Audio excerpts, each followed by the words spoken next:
নমস্কার বন্ধুরা, একান্নবর্তী পরিবারে তোমাদের সবাইকে স্বাগত জানাই। স্বাগত জানিয়ে আজকে আমাদের রান্না শুরু করছি। তো তোমরা আমাদের সাথে দেখতে থাকো, আশা করি তোমাদের অনেক ভালো লাগবে। কী রান্না করছি অবশ্যই তোমরা শুরু থেকে শেষ পর্যন্ত দেখবে।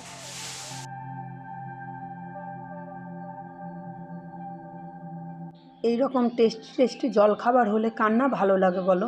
একঘেয়েমি রান্নার হাত থেকে বাঁচার জন্য এবং মুখের স্বাদের জন্য যদি তোমরা এরকম রেসিপি করতে চাও তাহলে পুরো ভিডিওটা প্রথম থেকে শেষ পর্যন্ত দেখো। এখানে আমি 250 গ্রাম মতন ময়দা নিয়ে নিয়েছি। আর আমার গলাটা ঠান্ডা লেগে বসে গেছে, বুঝতে না পারলে একটু দেখে তোমরা বুঝে নিও, কারণ আমার বলতে একটু অসুবিধা হচ্ছে। তাও যতটা চেষ্টা করছি তোমাদের বলার চেষ্টা করছি। এখানে 250 গ্রাম ময়দা নিয়ে নিয়েছি। আর এখানে অল্প পরিমাণ নুন দিয়ে দিচ্ছি, একটু চিনি দিয়ে দিচ্ছি। তোমাদের ভালো করে দেখানোর চেষ্টা করছি কারণ আমার বলতে একটু অসুবিধা হচ্ছে বলে। সামান্য পরিমাণ হিং দিয়ে দিচ্ছি।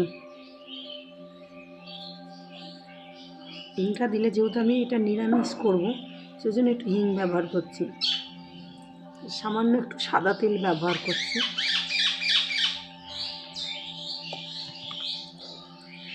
দিয়ে ভালো করে মাখিয়ে নেব।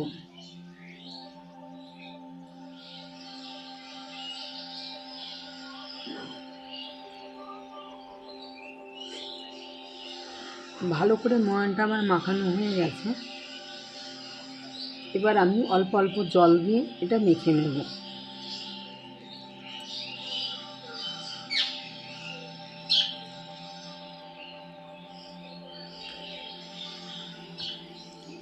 আমার মাখানো প্রায় হয়ে গেছে।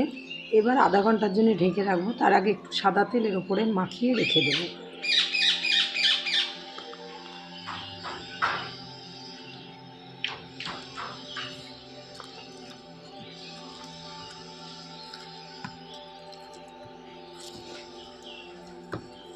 মাখা হয়ে গেছে। এবার আধা ঘন্টার জন্য আমি এটা ঢেকে রেখে দেবো।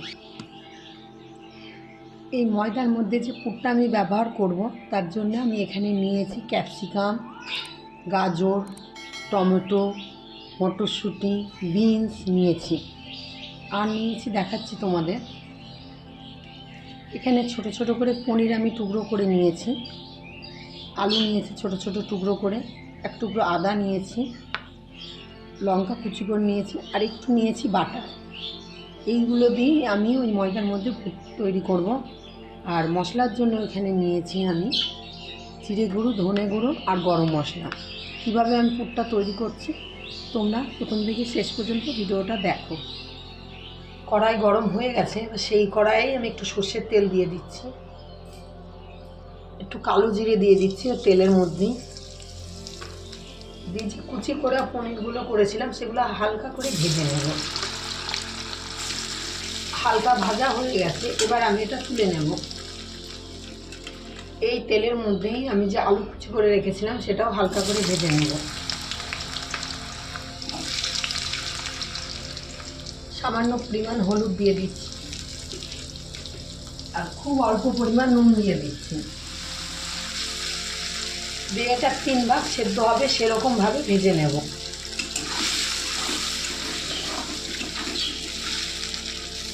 আলুগুলো দেখো একটা 3 ভাগ সেদ্ধ হয়ে গেছে। তোমাদের দেখাতে পারছি কিনা বুঝতে পারছি না। এবার খুন্তিটা ঢুকে যাচ্ছে, এটা একটু কাঁচা আছে। এই অবস্থায় আমি বাকি সবজিগুলো এর মধ্যে মিশিয়ে দেব।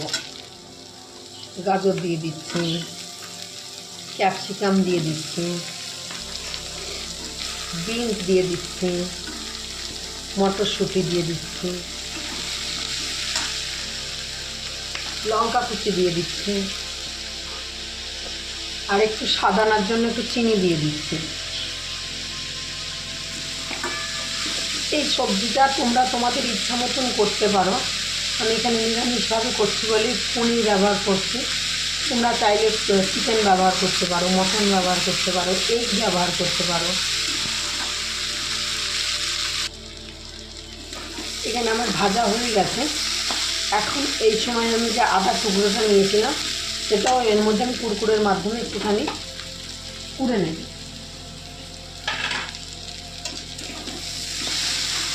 আদাটা একটু নেড়ে নেব।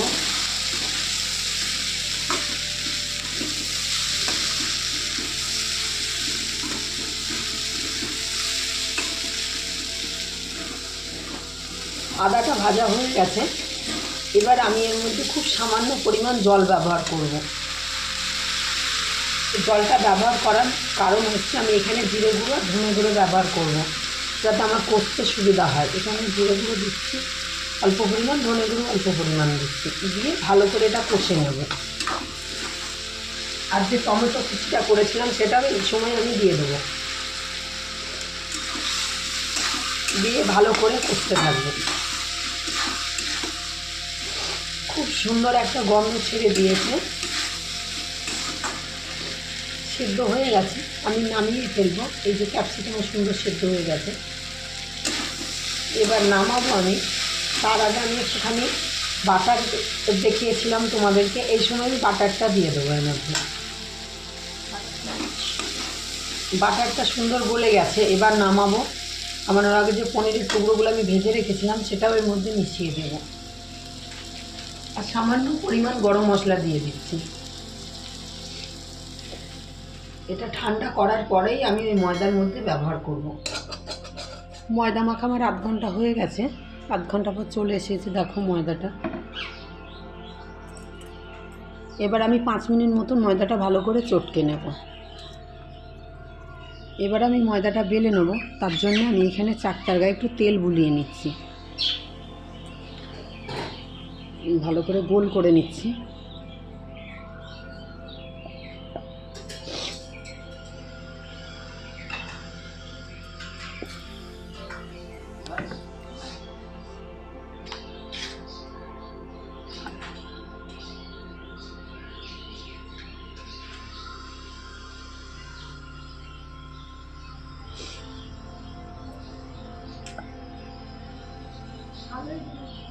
ভালো করে চেপে দিতে হবে।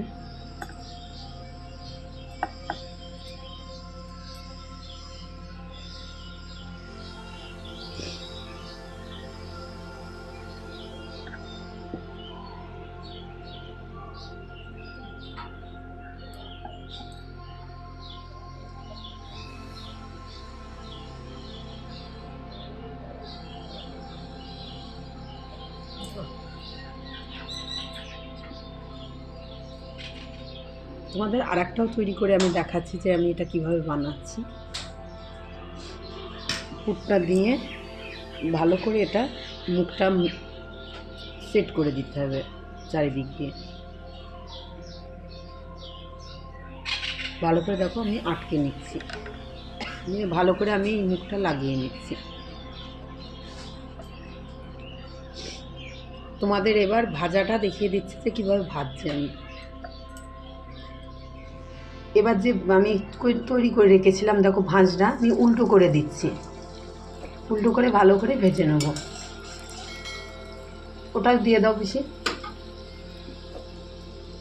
দিয়ে লাল লাল করে ভেজে নেব। এটা তোমরা শুধুও খেতে পারো, সসের সঙ্গে খেতে পারো। এটা বাচ্চাদের খুব মুখরোচক টিফিন হয়, না করে না, যতগুলো দিই ততগুলাই খেয়ে নেয়।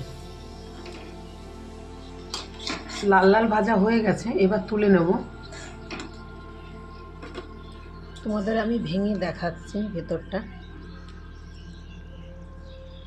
পুরটা দেখো, খেয়ে তোমাদের বলছি কীরকম হয়েছে খেতে। খুবই সুন্দর হয়েছে, তোমরা একবার ট্রাই করতে পারো।